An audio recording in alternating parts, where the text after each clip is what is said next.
குற்றாலம் வர்றவங்க இந்த தப்ப மட்டும் பண்ணிடாதீங்க. என்னன்னு சொல்றேன், தெளிவா கேட்டு தெரிஞ்சுட்டு வாங்க.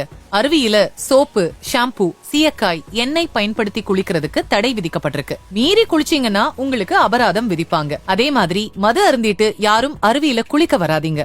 எக்காரணம் கொண்டும் விலை உயர்ந்த நகைகள், வாட்ச் அணிஞ்சிட்டு அருவியில குளிக்காதீங்க. தண்ணியோட போர்ஸ்ல நகைகள் அடிச்சிட்டு போக வாய்ப்பு இருக்கு. அது போக அருவியில குளிக்கும் போது கூட்ட நெரிசலை பயன்படுத்தி உங்களோட நகைகள் திருடு போறதுக்கும் வாய்ப்பு இருக்கு. நீங்க வெளியூர்ல இருந்து வரீங்கன்னா ஒவ்வொரு அருவிக்கும் போறதுக்கு சிரமப்பட வேணாம். குற்றாலம் பஸ் ஸ்டாண்ட்ல இருந்து ஐந்தருவி பழைய குற்றாலம் அருவிக்கு அடிக்கடி சிறப்பு பேருந்துகள் போயிட்டு வந்துட்டு இருக்கு. சோ வெளியூர் பயணிகள் இத பயன்படுத்திக்கோங்க. குரங்குகளுக்கு உங்களோட உணவை கொடுக்காதீங்க. வன உயிரினமான குரங்குகளுக்கு சாப்பாடு கொடுக்கிறது அஃபென்ஸ். சோ அந்த தப்ப பண்ணிடாதீங்க. பழைய குற்றாலம் அருவி, சிற்றருவி தவிர மற்ற எல்லா அருவிகள்லயும் 24 மணி நேரமும் குளிக்கலாம். வெறுமனே அருவியில மட்டும் குளிச்சுட்டு அப்படியே கிளம்பி போயிடாதீங்க.